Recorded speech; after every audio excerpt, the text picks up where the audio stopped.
अस्सलाम वालेकुम। पाकिस्तान के बेहतर मुस्तकबिल की ख्वाहिश लिए तीक इस्लाम आपकी खिदमत में हाजिर है। आज मैं आपसे एक नॉर्मली गुफ्तगू करने आया हूँ और गुफ्तगू का मौजू है कि क्या पाकिस्तान के अंदर जो रजीम चेंज हुई है उसके बाद क्या चाइनीज़ इस रजीम चेंज के प्लेयर्स पर एतमाद करते हैं? क्या वो इनको कामयाब होने देंगे? क्या वो अपनी इन्वेस्टमेंट को डूबने देंगे? ये हमारा पहला मौजू होगा आज का। और दूसरी हमारी इस चीज़ पे बहस होगी कि क्या शरीफ बरादरान और इसके अलावा जो सिंध के प्लेयर्स हैं जिसमें मिस्टर जरदारी और उसका बेटा है, क्या इनके ऊपर जो है वो चाइना को एतमाद है? और क्या रजीम चेंज के बाद जो है वो अलल ऐलान जो शरीफ बरादरान हैं वो चाइनीज के खिलाफ खुलकर स्टेटमेंट दे रहे हैं? बिल्कुल नहीं दे रहे, लेकिन क्या वो इनके इकदाम जो हैं वो चाइना के खिलाफ हैं या नहीं? ये आज की डिबेट का मौजू होगा, आज की गुफ्तगू का मौजू होगा। और तीसरी बात यह है कि ग्रेट गेम का हिस्सा जो है वो क्या इमरान खान है या इमरान खान ग्रेट गेम से बाहर हो चुका है? क्योंकि इस खित्ते की जो सियासत है वो सियासत जो है वो इंटरनेशनली सतह पर जो है ग्रेट गेम का हिस्सा बन चुकी है। क्योंकि पाकिस्तान के अंदर हुकूमतों की तब्दीली, अगर अमेरिकी इन्फ्लुएंस आता है या चाइनीज इन्फ्लुएंस आता है, तो उसमें ग्रेट गेम क्या है वो आज की डिबेट का मौजू होगा। और पांचवा हमारा मौजू होगा कि क्या श्रीनगर में अमरीकी अड्डे कायम हो सकते हैं, और अगर अमरीकी अड्डे कायम होंगे तो क्यों होंगे? ये आज की हमारी डिबेट का मौजू होगा। तो चलिए आइए दोबारा से वक्फे के बाद मिलते हैं।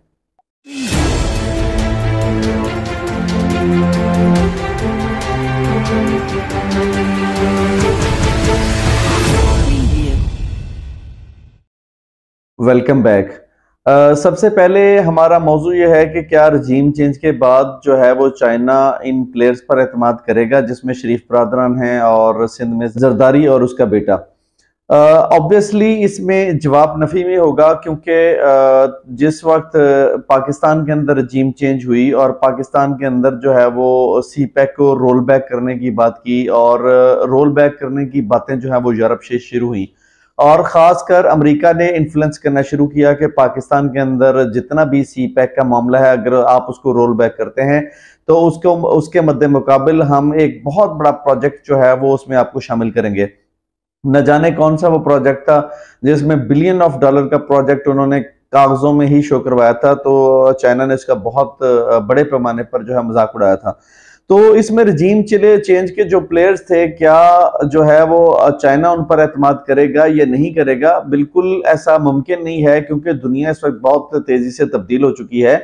और दुनिया के तब्दील होने की वजह जो है वो इस वक्त ये है कि चाइना जो है वो अमरीकी मफादात को पसे पुस्त डालते हुए दुनिया के अंदर अपना इन्फ्लुएंस कायम कर रहा है अपने पैसे के जोर पर।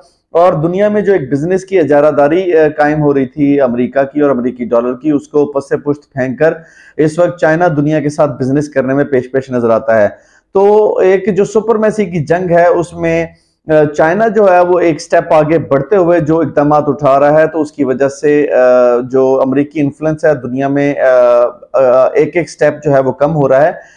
तो इसी असना में जिस वक्त एक पार्टनरशिप चल रही थी चाइना और पाकिस्तान की, जिसमें इमरान खान चाइना के साथ मिलकर एक बहुत जबरदस्त किस्म की पार्टनरशिप और उसका रोल अदा कर रहा था, तो अमरीकी जो मफादात हैं उनको कारी ज़रब ऐसे भी लगा रहा था कि दुनिया के हर प्लेटफॉर्म पर इमरान खान ने जाकर अमरीका की पॉलिसियों के खिलाफ एहतजाज किया, जिसमें सबसे बड़ी पॉलिसी जो है वो अफगानिस्तान के खिलाफ उनकी जो इजारादारी थी, उनकी वहां पर मौजूदगी थी, उसके खिलाफ दुनिया भर में स्टेटमेंट्स दी और वहां से अमरीकियों को और नेटिव ममालिक को वहां से जो भगाया। उसके बाद जो इमरान खान है इसके खिलाफ यूरोप के इकदाम हमें नजर आए, अमरीकी इकदाम नजर आए, और रजीम चेंज के नतीजे में इमरान खान को जो है फिर अलहदा कर दिया गया। तो क्या अमरीकी कश्ती में सवार होने वाले पाकिस्तान के अंदर कामयाब हो पाएंगे या नहीं हो पाएंगे? ये एक बेहतरीन किस्म का आज का सवाल है। तो मैं ये कहूंगा कि सी पैक जो दुनिया के 70 ममालिक का एक बिजनेस का हब है, और वो रास्ता पाकिस्तान से होकर गुजर रहा है, जिसमें सेंट्रल एशिया, मिडल ईस्ट और एशिया के तमाम ममालिक, इसके अलावा अफ्रीका के 14 से 15 ममालिक इनिशियल स्टेज में जो हमारे एग्रीमेंट का हिस्सा बनने जा रहे थे, और अमेरिकी डॉलर के बजाय वो चाइनीज करेंसी में तिजारत करने जा रहे थे। तो इसमें एक बहुत बड़ा जो बिजनेस हब जिसको हम कंट्रोल करने जा रहे थे पाकिस्तान से, और चाइना कंट्रोल करने जा रहा था, और दुनिया को हम तब्दील करने जा रहे थे, तो इसमें जो इमरान खान पेश था, तो उसको हटाकर जो है वो रजीम चेंज के नतीजे में, अमेरिकी इन्फ्लुएंस के नतीजे में जो शरीफ बरदरान है उनको लॉन्च किया गया। और उनको लॉन्च जब किया गया तो पाकिस्तान में सारी एंटी चाइनीज जो है वो पॉलिसीज खुल के सामने आई। उन्होंने खुलकर जो है वो अमेरिकी जो मफादात है उनको प्रोटेक्ट किया और चाइना के खिलाफ काम किया, जिसमें चाइना जो है वो शरीफ बरदरान की खुलेआम जो एक इन्वेस्टमेंट की और रूल्स की खिलाफ वर्जियां हैं, जो अमरीकी मफादात को प्रोटेक्ट करने का उनका एक तरीकाकार है, क्योंकि उनकी अपनी सारी दौलत जो है वो यूरोप में पड़ी है, खासकर बरतानिया के अंदर। तो ऑब्वियसली चाइना के जो इंटेलिजेंस इदारे हैं वो इस चीज का इदराक रखते हैं कि ये कभी भी चाइना के मफादात को इस खित्ते में जो है वो प्रोटेक्ट नहीं कर सकते। और एक चला हुआ कारतूस, मैं अमेरिका को हमेशा चला हुआ कारतूस ऐसे कहता हूं कि चाइना की जो इकोनॉमी है $3.5 खरब तक पहुंच चुकी है। तो दुनिया के अंदर इतनी बड़ी इकोनॉमी जो है वो उसका मुकाबला करना अब चाइना के लिए, चाइना का मुकाबला करना अमेरिका के लिए इतना आसान नहीं है। तो चाइना जो है वो एक बहुत बड़ी इकोनॉमी जो बन चुका है, तो उसके सामने जो एक अमेरिकी कश्ती में सवार होकर आने वाले शरीफ बरदरान हैं और इसके अलावा जरदारी साहब हैं, वो क्या मतलब कैसे एतमाद करेगा चाइना उन पर। ऑब्वियसली इस वक्त जो मैं ये कहता हूं, यहां तक कहता हूं कि पाकिस्तान के अंदर जो इस वक्त इमरान खान की जो एक आपको चेहरा नजर आता है, या इमरान खान की जो एक खिला हुआ चेहरा नजर आता है, वो भी चाइनीज और सऊदी अरब की मरहून मिन्नत है। क्योंकि इस वक्त पाकिस्तान के अंदर जो एक फिजा चल रही है, जो एक दूसरे को मार धाड़ करने की, एक दूसरे की पार्टियां खत्म करने की जो फिजा चल रही है, उस दौरान में हो सकता है कि इमरान खान को अरेस्ट करके उनका ट्रायल भी शुरू कर दिया जाता फौजी कोर्ट में। तो इसका सबसे बड़ा जो इस वक्त दिफा है, इस वक्त उसके सामने रुकावट है, वो सऊदी अरब है और चाइना है। चाइना ने ऑब्वियसली अपने जो मफादात को प्रोटेक्ट करने वाले बंदे इमरान खान को इस वक्त बचाकर जो है रखने में मदद की हुई है। तो दूसरा हमारा ये आज की मौजू का बहस यह है कि शरीफ बरदरान और सिंध के खिलाड़ियों पर चाइना को एतमाद है। क्या शरीफ बरदरान के इकदाम चाइना के खिलाफ हैं? मतलब खुलेआम क्या शरीफ बरदरान जो है वो स्टेटमेंट देते हैं? मेरा ख्याल है कि तकरीबन 1 साल बाद जब इलेक्शन होंगे या 2 साल बाद, अगर तो इमरान खान को आगे लाने में चाइना जो है वो पेश होता है और कामयाब हो जाता है, तो मेरा ख्याल है कि ये शरीफ बरदरान खुलकर चाइनीज के खिलाफ अपनी स्टेटमेंट जारी करना शुरू कर देंगे। अभी वो वक्त नहीं आया। अभी उनकी जो शरीफ बरदरान की पॉलिसीज हैं वो ये सब हमें बता रही हैं कि वो चाइना के खिलाफ है और बहुत ही जबरदस्त किस्म का खिलाफ है। लेकिन इस वक्त जो स्टेटमेंट नहीं दे रहे, वो इसलिए नहीं दे रहे कि वो दुनिया की एक बड़ी होने वाली, बनने वाली सुपर पावर है, उसके खिलाफ नहीं आ सकते। लेकिन एक वक्त ऐसा आएगा कि जब इनको अपनी मौत अपने सामने नजर आ रही होगी, अपनी सियासी मौत, मुआशी मौत, हर किस्म की मौत नजर आ रही होगी, तो वो खुल्लम खुल्ला अमेरिकी और इसराइली इन्फ्लुएंस के साथ पाकिस्तान में जो है चाइना के खिलाफ भी काम करेंगे। आने वाले वक्त में वो स्टेटमेंट जारी करना शुरू कर देंगे, आने वाले वक्त में चाइना के खिलाफ खुलकर सामने आएंगे। तो ये वो मंजर भी बड़ा देखने से ताल्लुक रखेगा। और जब शरीफ बरदरान जो है वो ऐसे इक़दाम पाकिस्तान में करेंगे जिसमें वो खुलकर चाइना के खिलाफ आ जाएंगे, और यकीनन वो एक बहुत ही खूबसूरत और दिलफरेब मंजर होगा जब इनकी चीखें आसमान पर होंगी और इनकी चीखें पढ़वाने में आलमी जो इदारे हैं, आलमी जो ममालिक हैं, जो इन्फ्लुएंस रखते हैं दुनिया के ऊपर, उनका हाथ होगा। तो यकीनन इमरान खान भी जो है उस वक्त इनको धक्का लगाने के लिए तैयार होगा। तो उस वक्त इनकी चीखें जो है वो बहुत ज्यादा और हमें आसमान पर नजर आएंगी। और तीसरा हमारा ये डिबेट का मौजू है कि क्या ग्रेट गेम से इमरान खान बाहर हो चुका है? यकीनन इस वक्त पाकिस्तान की एस्टेब्लिशमेंट और ताकतवर तरीन लोग जो इमरान खान को इस सारी गेम से बाहर करना चाहते हैं, क्योंकि ये इंटरनेशनल गेम बन चुकी है। पाकिस्तान दुनिया में अगले बिजनेस का जो हब है वो पाकिस्तान है। पाकिस्तान दुनिया के अंदर होने वाले बड़े बिजनेस का एक दरवाजा है। तो इस दरवाजे में दाखिल होने के लिए पाकिस्तान की इजाजत चाहिए। तो हर मुल्क ये चाह रहा है कि वो अमरीकी मतलब तसल्लुत इस पे हो, लेकिन चाइना चाहता है हमारा तसल्लुत। तो ऑब्वियसली इन्वेस्टमेंट जो है वो चाइना ने की है और अमेरिका ने हमेशा इस मुल्क के अंदर जो है वो दरअंदाजी की है, बम ब्लास्ट करवाए हैं, अपने मफादात के लिए हमारे लोगों को लड़वाया, शिया सुन्नी की लड़ाइयाँ करवाई हैं और दीगर जितने भी हमें बहुत सारे पिछले 20-30 सालों में लड़ाइयाँ नजर आती हैं, तो अमेरिकी इंटेलिजेंस की कार्रवाइयाँ गालिबन थी। तो इस सारे नतीजे में जो मामला हमें नजर आते हैं पाकिस्तान के अंदर, उसमें ये नजर आता है कि चाइना जो है वो इमरान खान को जरूर जो है वो पीछे से पुश करेगा और उसको स्पॉन्सर करेगा और उसको जो है वो एक मतलब स्टैंड बाई पोजीशन पे लेके आएगा। फिलहाल तो स्टैंड बाई पोजीशन में है, लेकिन इस वक्त को एक नेक्स्ट मोड पे लेके आएगा और वो मोड होगा पाकिस्तान की हुक्मरानी का और 2/3 मेजोरिटी का। अगर वो 2/3 मेजोरिटी से एक ताकतवर हुक्मरान बनकर सामने आता है तो ऑब्वियसली एक ताकतवर पाकिस्तान जो है वो ताकतवर चाइना के लिए बहुत ज्यादा जरूरी है। अगर चाइना को दुनिया के ऊपर अपना तसल्लुत जारी करना है, अपना तसल्लुत जमाना है, तो एक ताकतवर पाकिस्तान और एक ताकतवर हुक्मरान जो है वो उसको चाहिए। तो यकीनन पाकिस्तान के अंदर अगर कोई फेस नजर आता है दुनिया को और चाइना को, तो वो सिर्फ और सिर्फ इमरान खान है। और इस वक्त इसलिए यूरोप जो है वो चाइना की को पिछाड़ते हुए इमरान खान के पीछे पड़ा हुआ है कि इमरान खान पर जो है वो 150 से 200 पर्चे करवाकर उनको नजरबंद करवाकर उन पर फौजी ट्रायल करवाना चाहता है कि इसको तकरीबन भुट्टो की तरह जो है फांसी दे दी जाए। लेकिन ये फिलहाल हमें मंसूबा कामयाब होता हुआ नजर नहीं आ रहा, जो कि इम्पोर्टेंट मंसूबा है।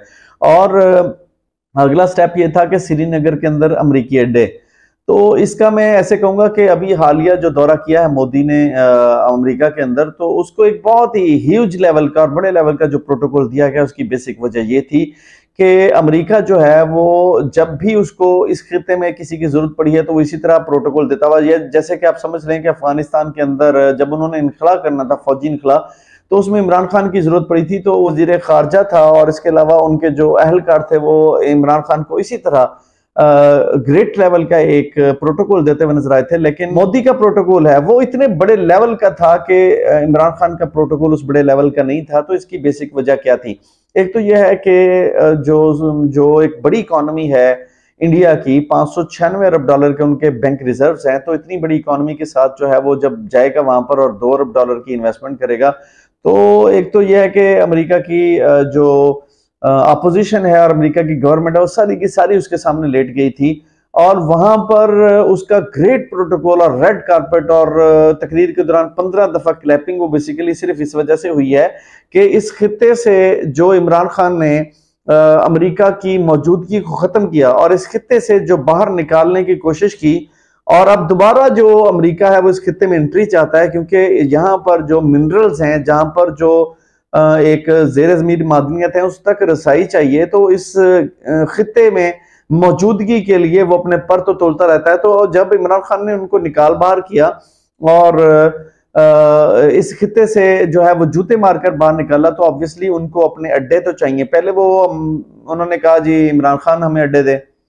लेकिन इमरान खान ने जब दो टोक जवाब दिया तो उसके बाद जो है वो अपने अड्डे जमाना चाहते हैं श्रीनगर के अंदर, जहां पर आर्टिकल 370 रिवोक करने के बाद वहां पर जो इंडिया है, इंडिया ने अपना कब्जा और तसल्लुत जमा लिया था और वहां पर जमीनें खरीद ली थी और आइन को चेंज किया था। उसके बाद ये श्रीनगर में मतलब अमेरिका को अपने अड्डे कायम करने के लिए वहां पर जगह दे सकते हैं। तो अमेरिकन फ्यूचर में ये जरूर रखते हैं नजर के हम वहां पर जब अपने अड्डे जमाएंगे, अपना वजूद कायम करेंगे, तो वहां से हम बेशक वक्त दो ममालिक पर नजर रख सकेंगे, एक चाइना और एक पाकिस्तान।